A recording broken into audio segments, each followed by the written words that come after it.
Right now, somewhere on your body, a wound is quietly closing. You probably don't remember getting it. A scrape, a paper cut, a bruise you forgot about days ago. Your body has already handled it in the background without asking permission. For one child, that background process ran so fast it looked like something else entirely. He wasn't feral. He wasn't invincible. He was an ordinary kid who fell off his bike at 6 years old and split his knee open on the pavement. His mother braced for stitches. By the time they reached the emergency room 20 minutes later, the wound had already started closing at the edges. The doctor assumed it looked worse than it was. It wasn't. It was healing in real time, faster than anyone in that room had ever documented outside a lab. Here's the part most people never think about. Healing isn't magic. It's chemistry, and it's shockingly variable. Every cut you get triggers a cascade.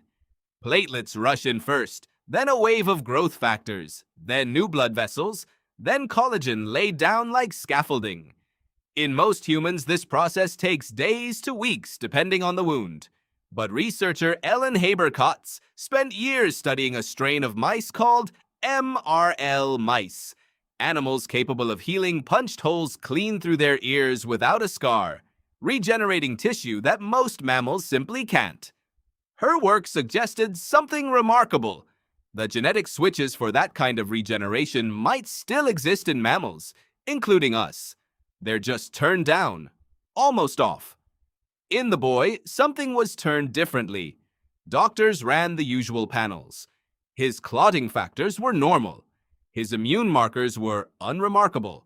What stood out was subtler. Elevated growth factor activity at wound sites and skin cells that seemed to divide and migrate toward injuries at a pace closer to a fetus than a child.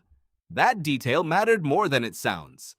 Researcher Michael Longaker's work on fetal wound healing had already shown that human fetuses, up until a certain point in development, heal without scarring at all, closing wounds through pure regeneration instead of the patchwork repair adults rely on.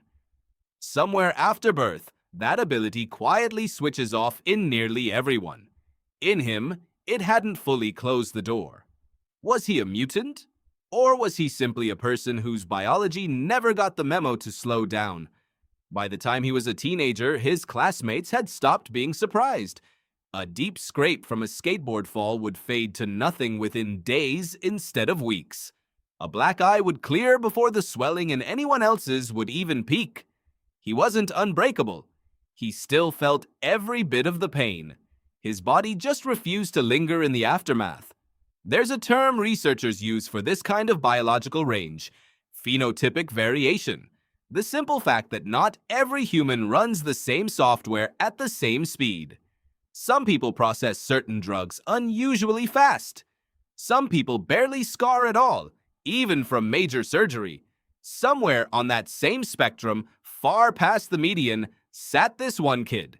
His body running an ancient regenerative program most of us only get access to before we're even born. He never became a superhero. He never regrew a missing limb, never healed a bullet wound in an afternoon. What he became was something quieter and more interesting. Living proof that the boundary between normal healing and remarkable healing isn't a wall. It's a dial. And evolution set most of us somewhere in the middle of it for reasons that still aren't fully understood. Think about what that means for you.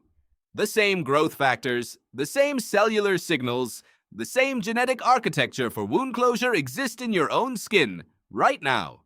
They're simply calibrated to a slower, more cautious setting, likely a trade-off evolution made somewhere between healing quickly and healing safely, since faster tissue growth can carry its own risks. You are not missing his ability. You are running a throttled version of it. So the next time a small cut on your hand disappears a little quicker than you expected, don't assume it's nothing.